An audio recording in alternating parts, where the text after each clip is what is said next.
മനസ്സിലായില്ല. നീ എന്താണ് പറയുന്നത്?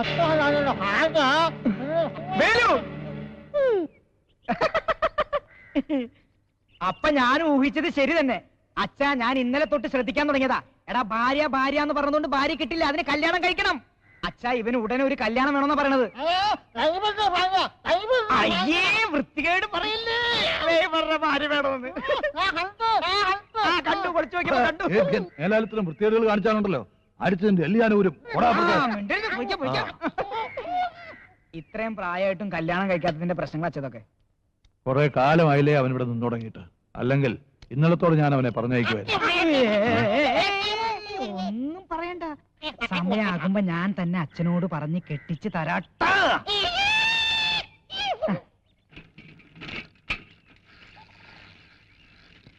എന്താ വേലു, മോന്തയ്ക്ക് പട്ടി അടിച്ചോ? ഓ, ഏത്തപ്പഴം.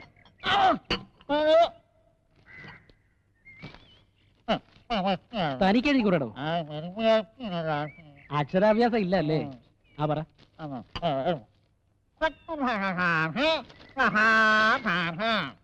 കൊച്ചുവേളിയിലെ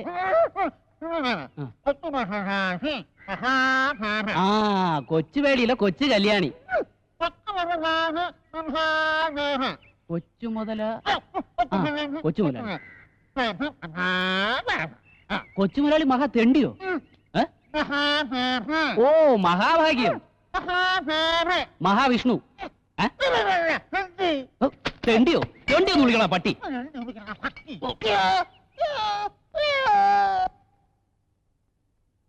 എത്ര നാളെന്ന് വെച്ചാ ഈ ഹോട്ടൽ മുറിയിൽ ഇങ്ങനെ താമസിക്കുക?